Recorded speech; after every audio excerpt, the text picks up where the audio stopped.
Here we go.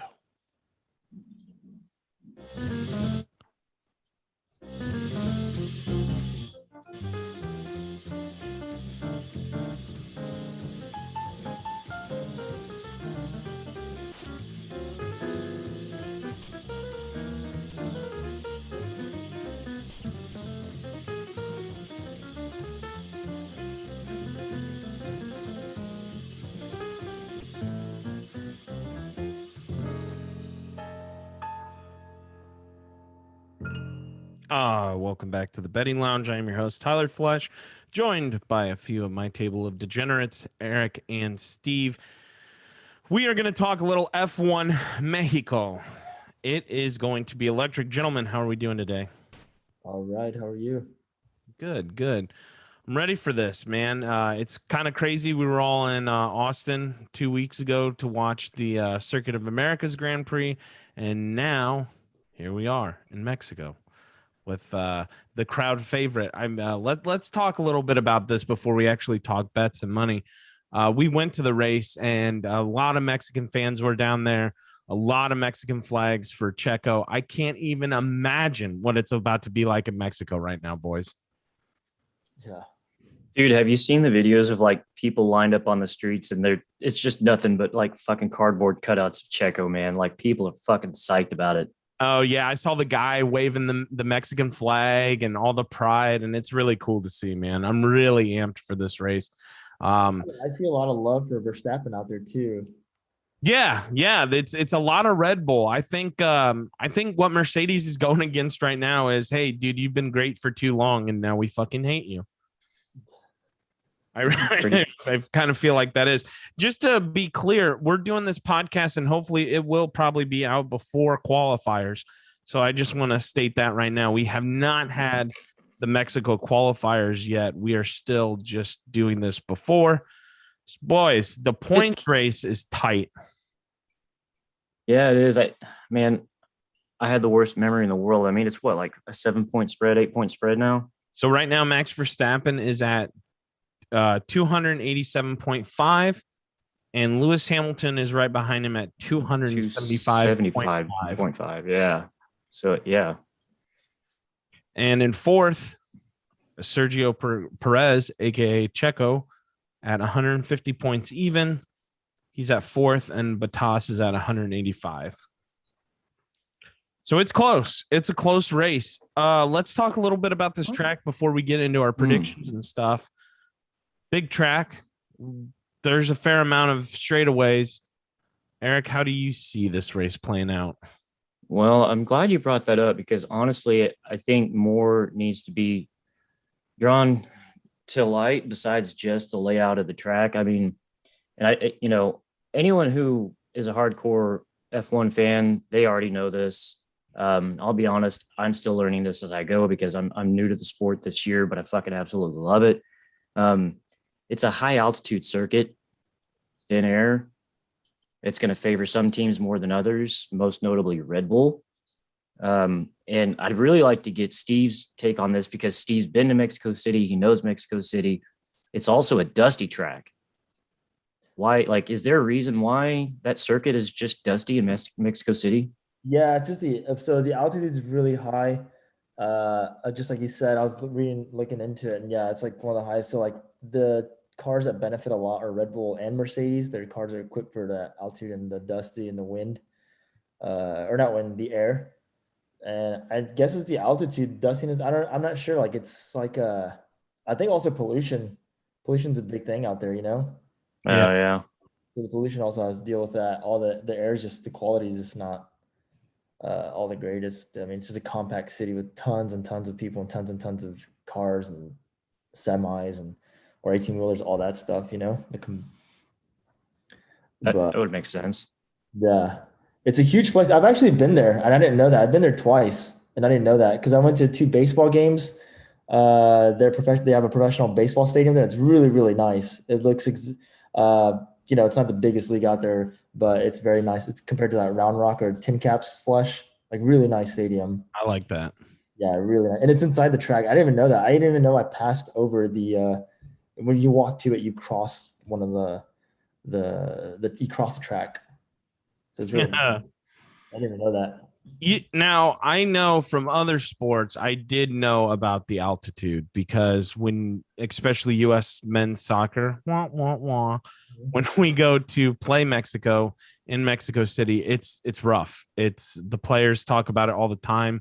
A lot of teams go to Mexico City, have a really hard time with that altitude. And I'll be honest too, I don't know how much that affects drivers because when you're racing, I know there's G-force, I know that it takes a physical toll. I'm not trying to say, oh, they just sit in a car and race around the track all day. I understand that, but soccer, you're constantly running everywhere. So personally, I don't know how much that's going to play on the actual driver, or does it play more to the actual car? Two parts, honestly. Yes, it's going to play. I think it's going to play more to the car than the driver, just because it affects thin air, affects engines. Man, it's how they work. But you also got to keep in mind the people that are working in the pits. Like they're actually physically busting their ass when it's time to pit, and who knows, maybe that thin air, it might have an effect on how they perform in their pit stops. I mean, I sent you that meme the other day where it was like the little bunny rabbit, and it was like Checo leading the Mexican Grand Prix, and the lady with the fucking knife behind her back, and then behind the lady it said 8.2 pit stop. It's like, it just a thin air, it might affect the pit stops, so that's something else to consider. Yeah. Well, unfortunately, since we're doing this in the morning in Formula One in racing, the sports books are very, very, very picky about when they want to put stuff up, when they want to take stuff down, when they want you to bet, when they don't. They're very finicky. So we don't actually have the odds on us right now, but that doesn't mean we still can't make predictions. Let's go around, and I'll start. I think let's go winners. I personally think Verstappen has this. I think he's on another level this year. And I think with Red Bull, where they're at, I'm sorry for the Checo fans. I know he's home. I think he might podium. He probably will.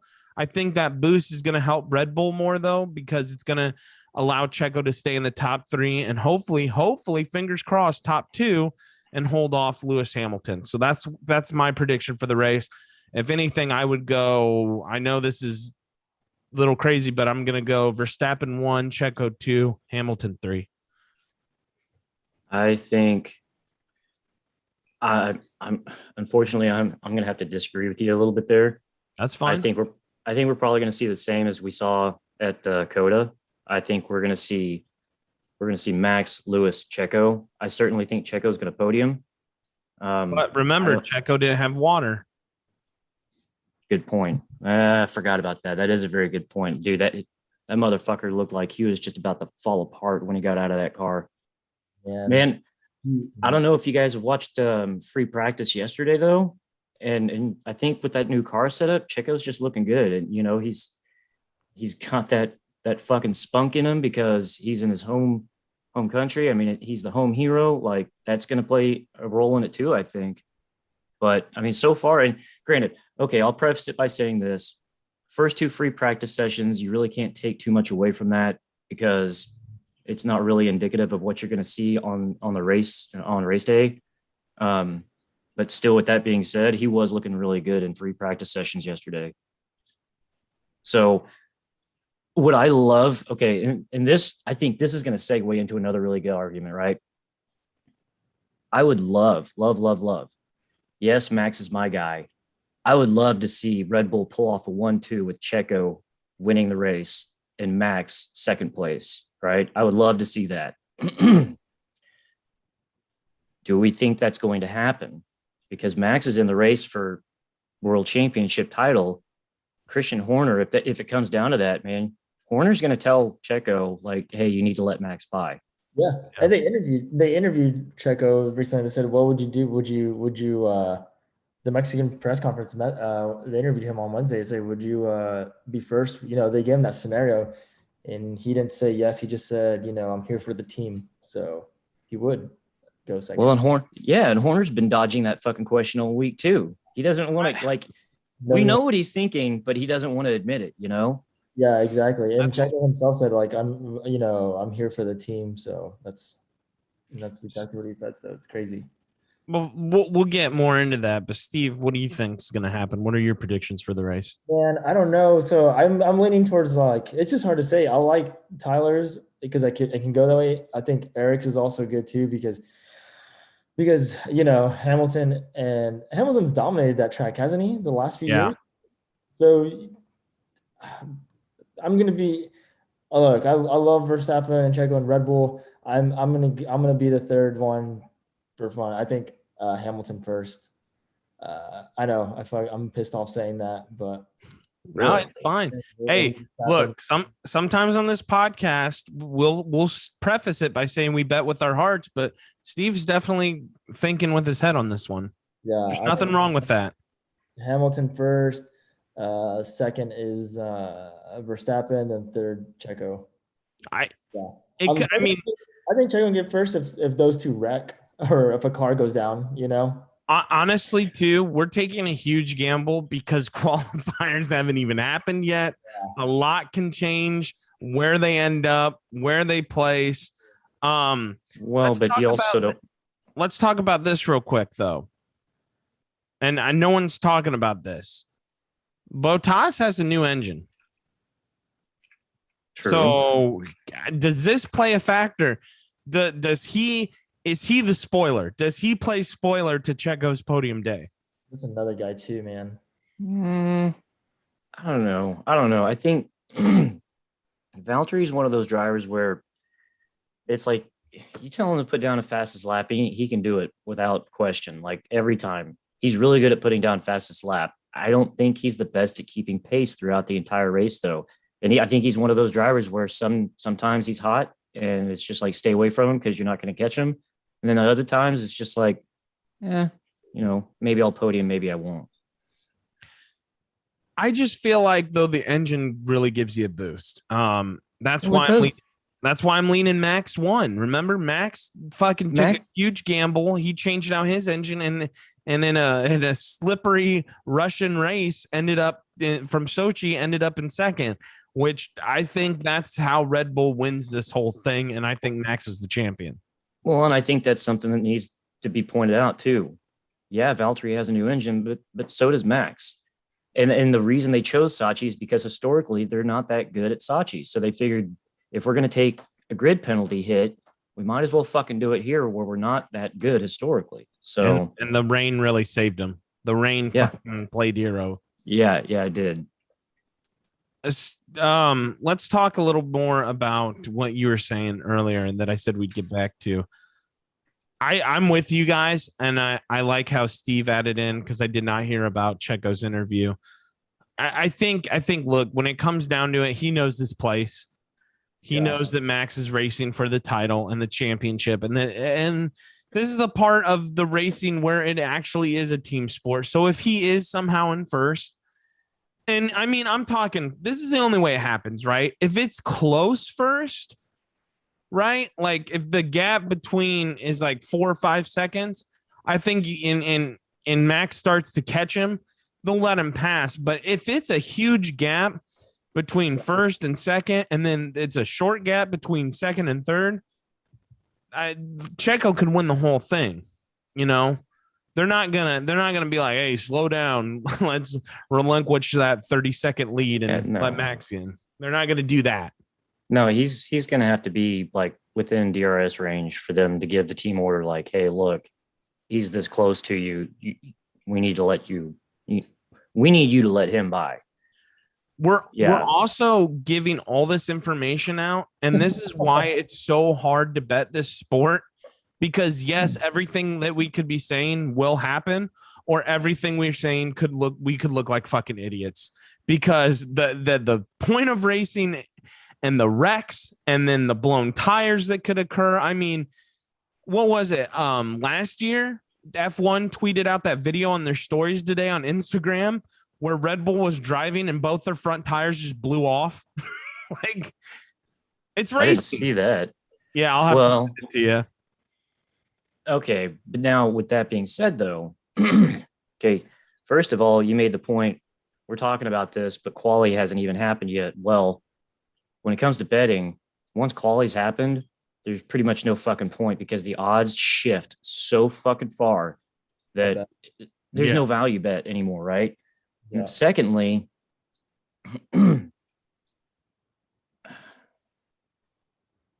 God, I lost my fucking train of thought, man. I had a second point to make. You said something that really had me thinking, but I mean, Yeah, I mean the odds just go down. What about this really quick while you get that? Like, what happens if Checo does get first place? You know, for whatever reason. We What, fly to Mexico. what happens to Red Bull? What happens to Red Bull though? We fly to Mexico. We get a private jet or somehow get our way down there for the party. well, but Margaritas. here's to answer your question though, Steve. This is the way I see it. Is like, okay, what happens to Red Bull? Well, Max is going to be right behind him, even if Checo does win. Worst case scenario, Max gets third, Lewis gets second. I don't see that happening.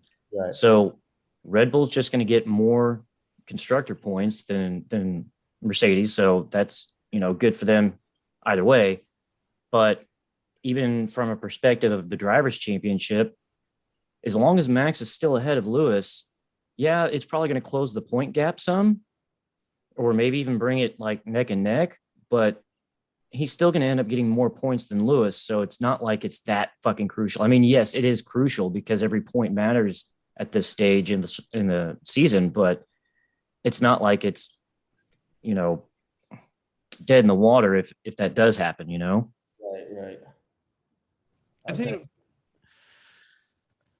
yeah, look, there's so many outcomes to this whole thing. So let's talk a little bit now about just betting in general. Now, I've stated before the odds are not out, so we do not know. I think there's value in head-to-heads a little bit. I wouldn't go overboard with the head-to-heads. Me and Eric have learned that very valuable lesson early on in racing. As far as the actual race goes, I think there's value betting Max to win, even if he only qualifies at third. And I think there's even more value if he qualifies at fourth. Unlikely, but I'm just saying, I still think you place that bet on value to win. And I definitely think, man, even if Checo drops down to, I'd say no more than 6. And I know that's kind of pushing it, but 6 to podium. If he qualifies at 6, I'd still have, faith in him to podium. I think that Checo top 6 is a very solid bet, but I'm also curious what the odds are going to be on it, just because with, him changing up his car setup in Coda, and it's showing that he's actually gaining pace because of it. I think Checo could easily podium on this, but top 6 is a fucking solid. Well, I was saying if he qualifies top 6, the podium. If he goes 7th, I don't know. That's tricky. Basically, dude, I think if the odds, I think if the picks come out before quali even happens, I still think Checo in the top 6 is a good solid bet. I really do. Yeah, I mean, it's not bad. I agree. Steve, Better what value, do you think's too. happening? Where are you placing your money? Me, Yeah. I have Checo in top 3. I don't know. I'm something nervous about this. Like, I feel like so last time Checo was here, I think he got like in a wreck or something like that, or he was like out right away. And Mercedes won the last few. I don't know. There's something I don't know what's gonna happen. I'm also new to the sport too. Yeah. I've been following it, but I think it's gonna be fun. I'm excited for it. I'm excited to watch the next. I'm excited to watch this one. I'm excited to watch Brazil. Like they're finally kind of on our time zones that we can watch them. Right. South America Yeah. until the final race is at Abu Dhabi. Oh my We god. don't have to get up at 6 a.m. to watch it live. Exactly. We can, have some beers. You can make something out of it. Obviously we're in Austin. That was awesome. Tomorrow I'm going to a friend's watch party, Oh, that's cool. which is going to be fun. We're going to drink and have, we got a Red Bull gear. So it's going to be fun. That'll be And, sick. Yeah. And then probably we'll do another one again for the Brazil. And then after that, I guess wait till next year. Miami, we'll watch Miami's from TV because unless all my Canelo bets hit, maybe. Unless someone hits the lottery and wants to show us all a good time. I mean, Miami holy would be shit. amazing. It's ridiculous in Miami right now. Ridiculous. So I remember the second point that I was going to make. And this could tie into, you know, Steve pointing out that Checo wrecked last time around. That's what makes betting on Formula One so fucking hard, because if someone gets a little too risky, they're out of the race, they DNF, and your bet's already fucking dead. Oh yeah. With Flesh being concerned about Max and Lewis going wheel to wheel, like really fighting for the championship points. I could be wrong here. I strongly believe that these guys are they're gonna be very precise and calculated as to when and where they attempt to overtake. They've already contacted each other a couple times this season, and it didn't, you know, it fucked over at least one of them, if not both of them. And so there's just way too much on the line at this point. They're too close to the end of the season. They've already learned their lesson. Like, look, if we really get too risky here, fucking dog. Basically, you know, they understand what's on the line here at this point, and they know that it's like, you know what, it's better to take some points and not DNF than to DNF and take 0 points, right? DNF. That's just my opinion. I don't know. What do you guys think? You think they've learned their lesson yet, or do you think they're gonna do some stupid shit? I think Max always gets the perception of being a hothead, but I think Hamilton's the same way, honestly. I think Max wears his emotions more on the sleeve, and that's why he gets a bad rep. But personally, I think Hamilton's the same damn way, man. Listen, if you have F1, listen to him bitch about his fucking tires every single lap. Okay? All the time. I'm losing my front. I'm losing my front. It's like, come on, dude. Quit bitching all the time. And by the way, all drivers bitch, right? Like, if Max would have told his principal to shut up, everyone would have been all over Max. But when Lando did it, they're like, that kid's competitive. Get the fuck out of here. Yeah. Back to your question, though, real quick. I think we do have a potential.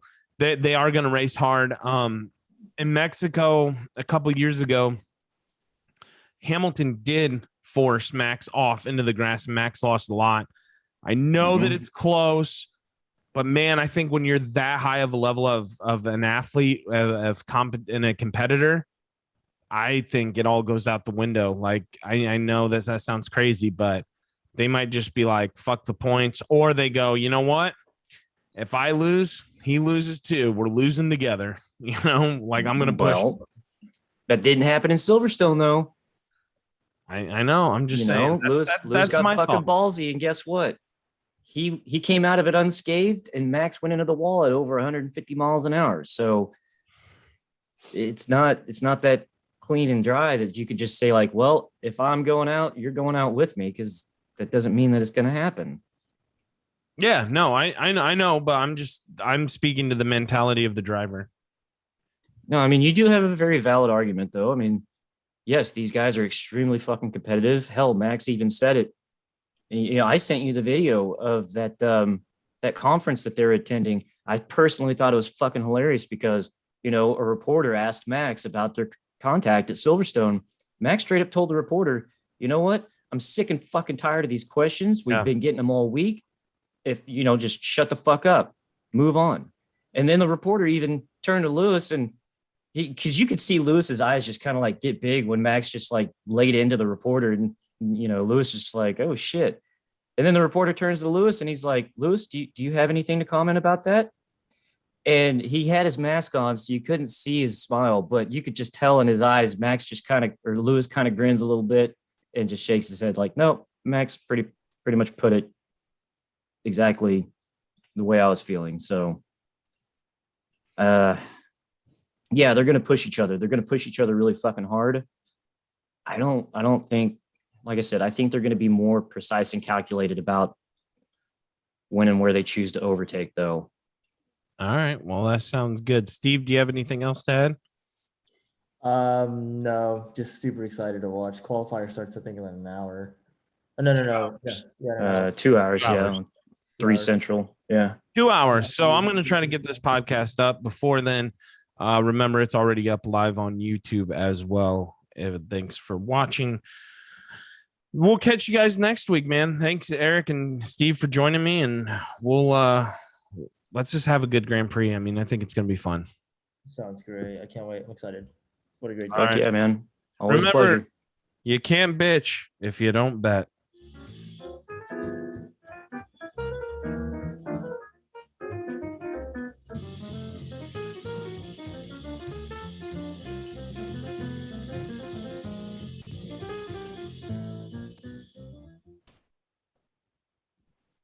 All right. Thank you, boys, for the late notice, or for me giving you guys a late notice and joining me, because that went really well. Yeah, I hope I didn't